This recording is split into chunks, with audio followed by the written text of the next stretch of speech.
Zoom, you should have gotten a notification letting you know that it was canceled. If you didn't, also make sure you're on the text list. If you text the word morning, MORNING, to 87948, text morning to 87948, then you can also get notified. Then, if I get a chance to shoot out a text, I definitely will. All right, so here's something that I wanted to kind of talk about. Uh, I wanted to talk about first off, actually, let's talk about the elephant in the room, and that is the shooting of, or the attempted shooting, or the attempted assassination of Donald Trump, aka 50 Cent. Remember 50 Cent? Many men wish death upon me.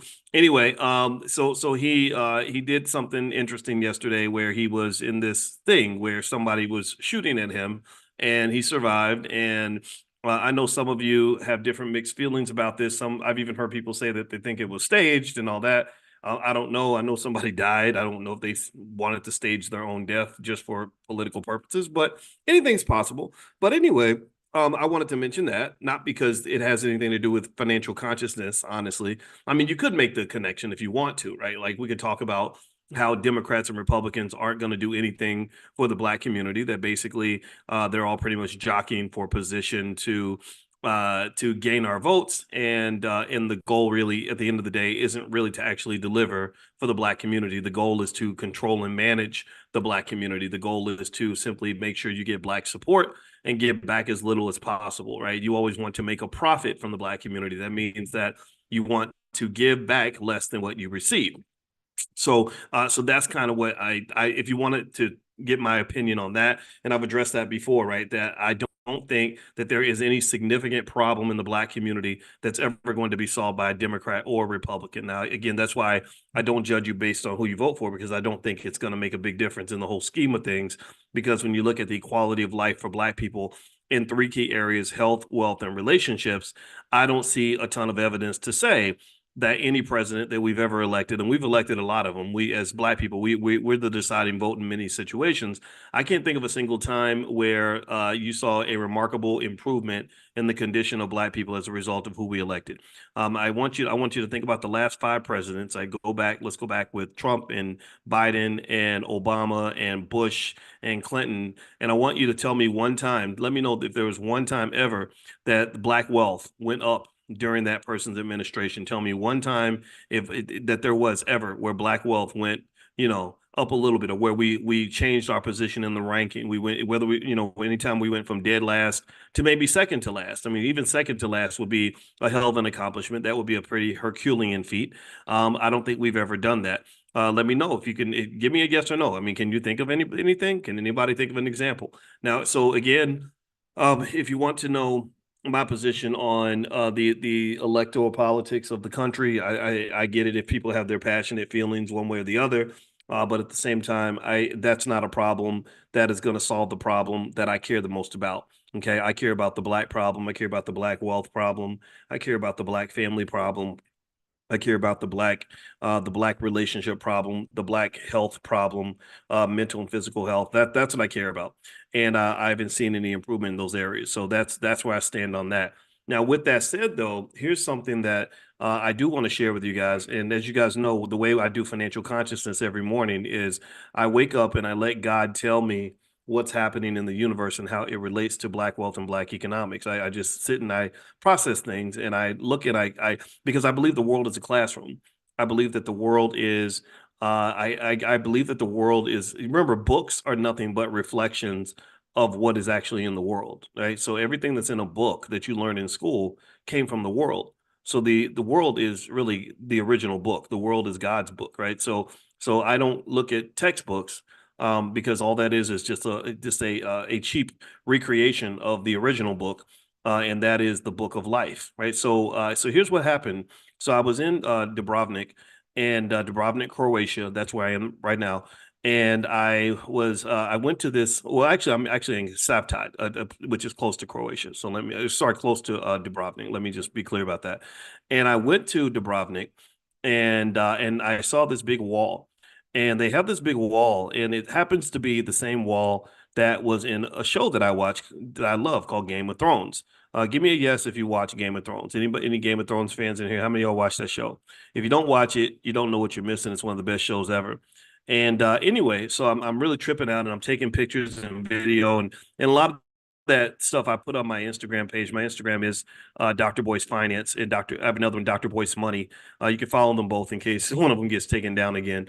And anyway, I was sort of tripping out, fanning out over the fact that a lot of the scenes from Game of Thrones were shot in this area, in this section of Dubrovnik, and so the King's Landing. If you watch the show, there's a big area called King's Landing. The whole show was a big chunk of King's Landing was pretty much that part of Dubrovnik, right? So they had this wall, right?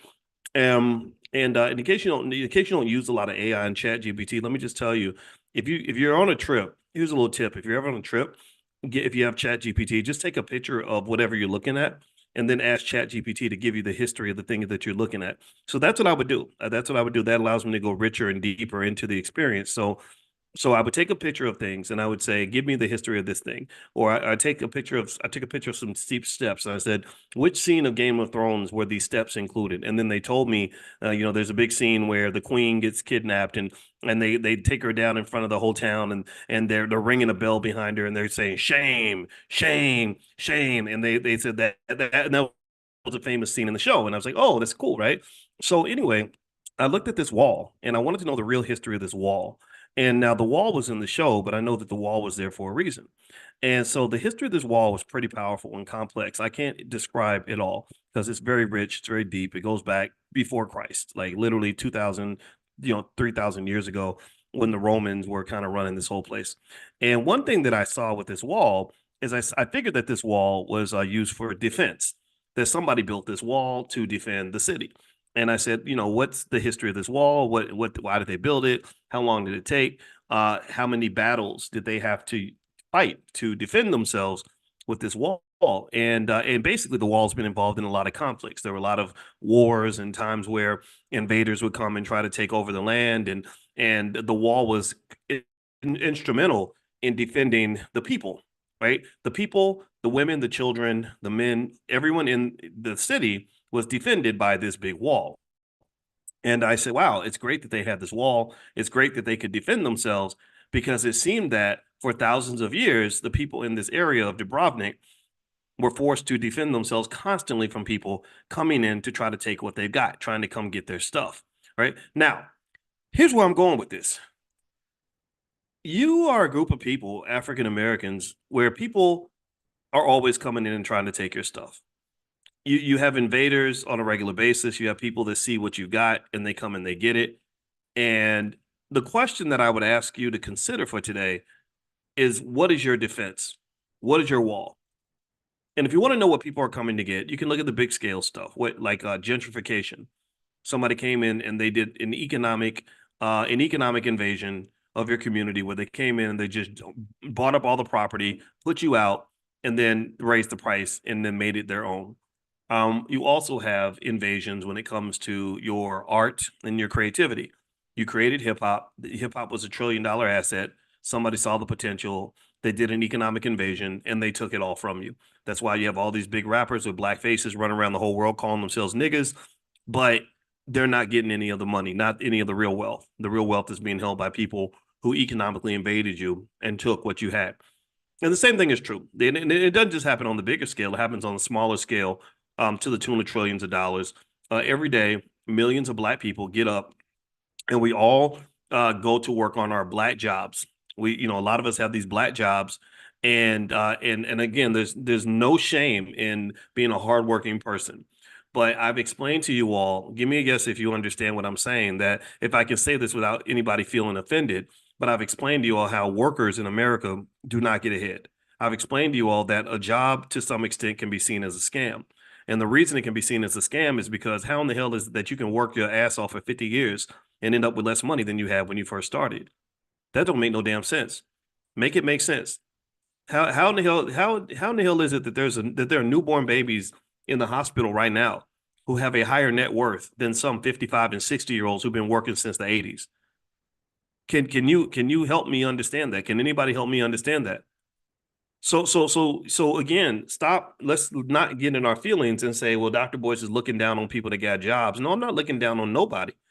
I'm trying to get you to look down on situations that are not worthy of the labor and what you're bringing to the table, the intelligence that you're bringing to the table. I'm telling you to look down on situations that don't make sense to you. You should hold your nose up when somebody asks you to sign a deal with the devil that's going to leave you screwed. Seriously, I mean, you should be a little bit of a snob in those situations. It doesn't make any sense that you think that you deserve the very worst that this country has to offer. But yet, to some extent, because we've been economically colonized, they've invaded us. They come into your house and they steal your children. They come in, they steal your kids. Well, what does that mean? Well, remember, Dr. Claude Anderson said it a long time ago. He said after slavery, 98% of all black people work for a white person. He said in 2024, 98% of all black people work for a white person. So what is that? What is that if that is not a form of colonization? You support the hell out of their businesses. You will spend money. You will go in debt. You will spend your last nickel. You will spend till you broke to support their businesses, but they won't give you shit. They won't give you a nickel. Won't know everybody boycotts your business. You start a black-owned business, black folks will boycott you, and white folks will boycott you. But they open up a business. We'd running down the street, begging them to take our money, excited they're gonna take our money. We had a whole civil rights movement built around getting our head bashed in just for the opportunity to give them our money. If that ain't mental illness, I don't know what is. Y'all tell me if that can't be defined as a mental illness, that you will get beat to within an inch of your life, head busted and bleeding on the lunch counter because you are that desperate for them to take your damn money. So what I'm saying is, and what I really saw here when I was in Dubrovnik, and I saw this wall, and I saw these people, and again, I'm not putting them on a pedestal. I'm sure they make mistakes just like everybody else. Everybody has flaws, but I said I thought about this wall, and I said it's so interesting. I said somebody got together 1,000 years ago and said let's build a wall, and then some other people got together. They worked together as a community and said, okay, all right, let's get the first brick. Let's get the brick. Let's get the masons and the whoever the hell you need to build. I don't even know how they build the damn thing. I have no idea how you build a wall in the year 1102 or something. I have no idea. I don't know how it's done. But somebody said, let's build a wall. And then the community said, yeah. So maybe somebody said, why? Why should we build a wall? We don't need a wall. That's going to take a long time. That's going to be hard to do. Do you know how hard it is to build a wall? Do you know how much it costs to build a wall? Do you know how much time it's going to take to build a wall? But there was somebody in the community or some group of people who said, it don't matter because somebody got to defend this mother sucker. Somebody's got to defend this space. I'm not going to cuss, but y'all know what I wanted to say, but I'm not going to say it because it's Sunday. This is somebody's got to defend the baby. Somebody's got to defend the children. Somebody's got to have the consciousness to make a sacrifice that is going to be relevant for this community for the next 1,000 years. So think about this. Because somebody 1,000 years ago decided to build a damn wall, 1,000 years later in 2024, Boyce Watkins is sailing up on a boat and he sees this wall that you built over 1,000 years ago. I mean, I want you to really think about that. I want you to think about what defense really looks like, what self-defense looks like. I want you to think about the sacrifice that is required to defend a community. I need you to understand the depth to which people will go to invade you and take all your stuff if you have no defense. I want you to think about how much energy it takes to truly defend yourself, how much thought it takes, how much courage it takes, how much commitment it takes. And I'm going to tell you this, part of your economic consciousness that I want you to think about is I want you to think deeply about your economic self-defense. Because the way you get invaded on a regular basis is through your economics. These capitalist organizations, they come in, they steal your children, you sell your children into slavery, you sell yourself into slavery. Some people might just call that working for a white man, but really you're selling yourself into slavery, you're selling your kids into slavery. Well, why is that? Well, because you're broke, because you're struggling, because nobody made a plan, nobody built a wall.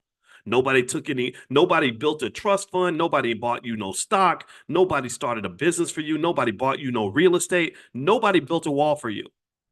So because there's no wall for your family, then you get invaded every single day of the week. When you have four kids, four healthy, intelligent kids who could be making millions for the family business. And instead, they're all packing their little lunch boxes to go work for Mr. Charlie and mad because they got too much student loan debt. They're dealing with microaggressions every day. They're not getting paid enough. They can't do what they want to. They can't, their quality of life isn't very high, but yet they have to do it because they're stuck, because they're economically desperate. That's because somebody did not build a wall. Why didn't they build it? Well, because it's hard and it takes a long time, and building a business. I mean, why are we gonna go start our own professional sports league? I mean, that's gonna take a long time. We could just go and sign a contract with the Dallas Cowboys right now. Some of us can. We can let Jerry Jones give us a paycheck. We ain't starting no professional sports league because that's gonna take decades. But I just need you to understand that, in my view, and I hope you'll consider what I'm saying, any community, any group of people that's ever defended itself has had to make some sort of a long-term sacrifice. They had to have some kind of mindset. I agree with you, CJ. It's a mindset. Somebody had to sit back and say, how are we going to make sure we're good? How are we going to make sure the kids are good? I don't want invaders coming in and taking my family from me. I don't want them taking my children. I don't want them taking my freedom. So we're going to build a wall. I'm just gonna tell you, that's all that went through my head when I saw this wall. When I was in Dubrovnik, I thought about how many battles they fought in this wall, how many times you had situations where you saw some ships coming over the horizon and you didn't know who the hell they were. Maybe they were from Denmark or something, the Vikings, and you had to get together and you wanted to go chill. Maybe you wanted to go kick it, maybe you wanted to go drink some liquor and smoke some weed and hang out with your hoes, but you couldn't do that day because somebody had to defend the damn village. You had to drop what you were doing and defend yourself.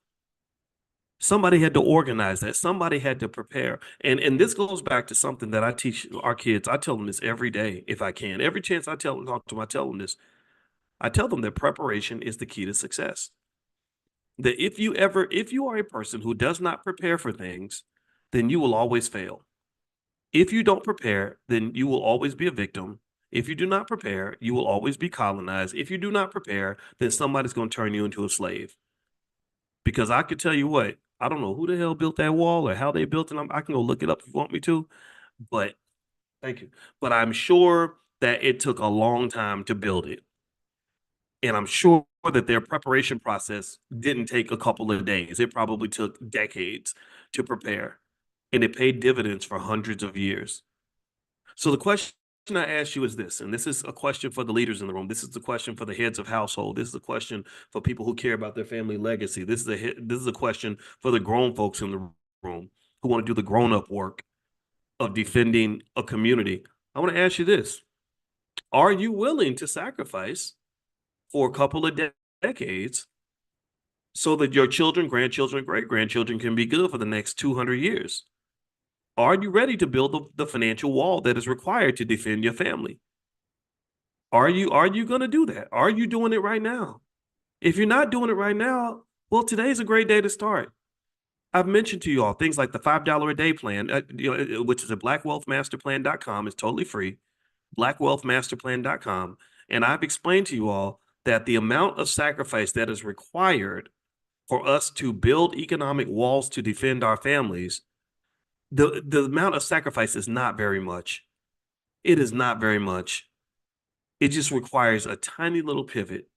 Just making sure that you pay it forward, that you pay yourself before you pay the man, that you put your money in your investment account before you go off paying cell phone bills and buying Gucci shoes and supporting all this other nonsense that's out here. I'm not saying you can't do all that. You can do all that stuff if you want to. Before you go buy the fast food, put some money in your damn investment account and leave it there. Leave it there. Wealth is intergenerational. So just like the same people who built that wall, in fact, think about it like this. This is how deep it is. The people that built the wall for that city probably never really benefited from the building of the wall. They literally had to do something that I know a whole lot of Negroes who would never do this, but they literally said, I'm going to sacrifice in a way where I'm going to do all the work and get none of the reward. How many people do that? How many people do you know that would sacrifice their comfort now so that somebody else can be better off. I'm gonna tell you, I know a lot of y'all will do that. A lot of y'all do that for your children. A lot of y'all do that for your grandchildren, and I applaud you. Because in my book, you are the Black people that need to be paraded and rewarded and celebrated. Instead, they celebrate the selfish idiots, the selfish, short-sighted buffoons who say, I don't care nothing about this. F these kids. I don't care nothing about these kids. I don't care nothing about the future. I'm good. I'm gonna live it up today. That's goofy goofball hip hop culture, unfortunately, that they push on you, that BET culture, that hood rat ghetto minded culture that they push on you. That literally delaying gratification is something that's maybe they think that's just for white people. I have no idea. But I'm just going to tell you, I know a lot of y'all don't have that mindset, and I'm really here to encourage you. I am literally here to be a cheerleader for you and to tell you that you're doing the right thing. Because here's the thing, just like that wall, when that wall was built, the people who built the wall probably didn't benefit from the wall. Second of all, they spent decades having to build this wall. In fact, they built the wall across many generations. Thirdly, when people did start benefiting from the wall and were still building on the wall, then there were future generations that could benefit from the wall, the same wall they benefited from. You see, what I want you to kind of visualize and understand, go with me on this, that when that wall exists in 2024, it also existed in 1924, 1824, 1724, 1624, 1524, 1424, 1324. So once you build infrastructure, once you build wealth, once you build a foundation, follow me now, that foundation is designed to benefit many, many generations across time.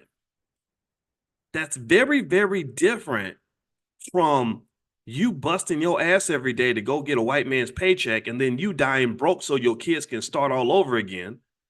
So here's what I want you to process for a minute. And I know I'm bringing up the white man. That scares some people. I don't care though. I ain't scared of nobody. But here's what I want you to understand. You're already doing the damn work. You're already busting your ass. You're already getting up every day, doing the 9 to 5, working your butt off. And the interesting thing to me is I don't understand why, given that Black people are some of the hardest working people in this country, some of the most subservient people in this country, some of the most dedicated workers in this country when it comes to our little Black jobs, I don't understand, and follow me now, I do not understand why we can have that much dedication to somebody else's shit, but we can't dedicate nothing to our own. That I can literally work my butt off to build another man's legacy, to get a paycheck that I'm going to spend in 2 weeks. I can literally work my butt off to do that, but I cannot work my butt off to build an economic wall that might protect my children for the next 200 years. I just don't understand it. It doesn't make any sense. The only thing you can connect it to is, again, a mental health issue. I think this is a self-esteem issue. I really do. I think that you have more esteem for others than you have for yourself. You have more respect for others than you have for yourself. You respect visions that have been created by others much more than you respect visions that could be created by yourself. That's why we don't always see the visions getting built. Because if we poured all that energy into building stuff for ourselves, building our own wall and doing what we need to do, we could do some amazing things together. We could do some absolutely, imagine, I want you to think about this. Imagine if every Black person that spends 40 hours a week working for massa was spending 40 hours a week working for their legacy, or spending 40 hours a week building something that was going to last, building something that's going to stick to your grits, building something that's going to be here after they're dead. We have an opportunity if we shift the mindset, we have an opportunity to be the greatest group of wealth builders in the history of this planet. I'm gonna tell you what, I ain't gonna lie. I was super inspired when I saw that, when I kept staring at that wall and thinking about it. And I imagined 1,000 years ago, people getting together, leaders getting together and saying, we got to do this. We have to defend ourselves. We have to defend our freedom. And that to me is a different mindset from what we were trained on. I think we were trained to believe that freedom is something that people will give you if you beg long enough. Or that one day white folks are going to just change their mind and decide to give us all the stuff that they took from us all that time. Or that the world was just going to be nice to us because we're nice people. And I don't think the world works that way. I know it doesn't work that way. And I really think that you need to understand that. So when it comes to you building what you need and having what you need, I don't see a lot of examples out here where somebody gives that to you. I just don't. I don't see a lot of examples where your community is elevated by anybody other than you. I don't see a lot of examples where your enemies start to become your friends suddenly because they feel like they did the wrong thing to you in the first place. I don't see that. I don't see that. I just see people, I see countries and nations kicking each other while they're down and doubling down on the oppression the weaker that you show that you are. The more unprepared you are, the more they will suck you up and drop you right into slavery. And again, I make the proposition that 90% of our people are under some form of slavery.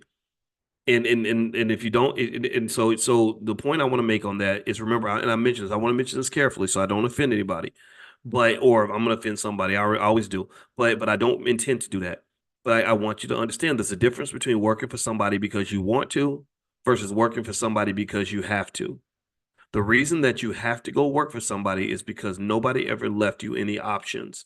The reason that you get economically invaded is because nobody ever built a wall to protect you. If somebody had built a wall in the previous generation and set up a trust fund, bought you some stocks, got you some real estate, then you would not have to get up and go work for that man every day, that man that you hate, that man that don't care nothing about you, the man that don't even like you. He just tolerates you because you can help him make more money. That's not a good place to be. That is not good for your mental health. I know families. I know one family in Chicago, for example, where in 1935, this family, and this is a black family, bought they bought an apartment building in the south side of Chicago for about $10,000. And that building has stayed in their family for almost 100 years.